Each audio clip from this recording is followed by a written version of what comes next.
Idleness, the lost skill of doing nothing.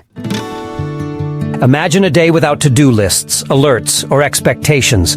You sit with a cup of coffee, watch the clouds drift by, and simply do nothing. For many, this thought is either delightful or downright terrifying.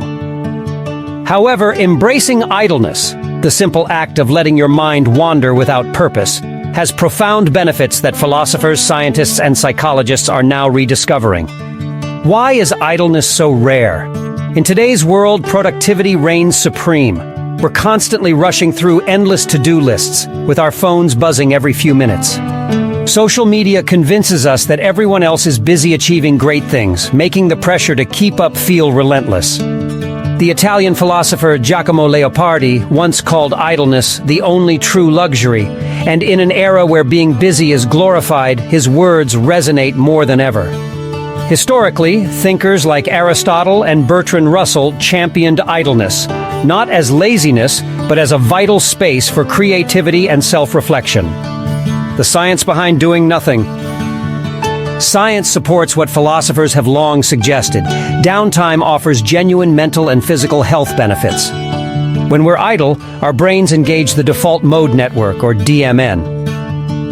This network kicks in when we're not focused on any particular task, and interestingly, it's when our brains are most active in processing emotions, memories, and ideas.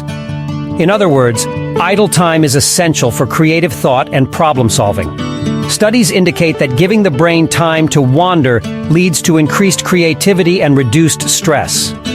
Think about it. How often have you had a brilliant idea in the shower or while daydreaming?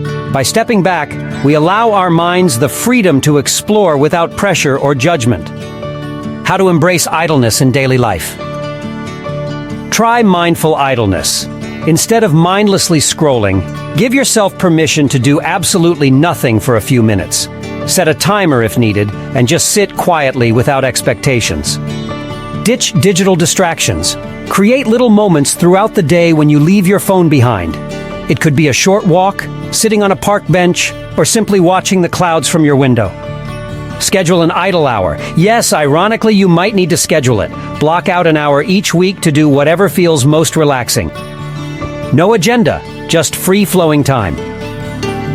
Take an inspiration walk. This favorite practice of artists and writers allows you to wander through nature or your neighborhood with no destination in mind. Let your thoughts flow freely as you walk without a purpose. Embracing idleness is a practice in patience, an invitation to appreciate the beauty of simplicity.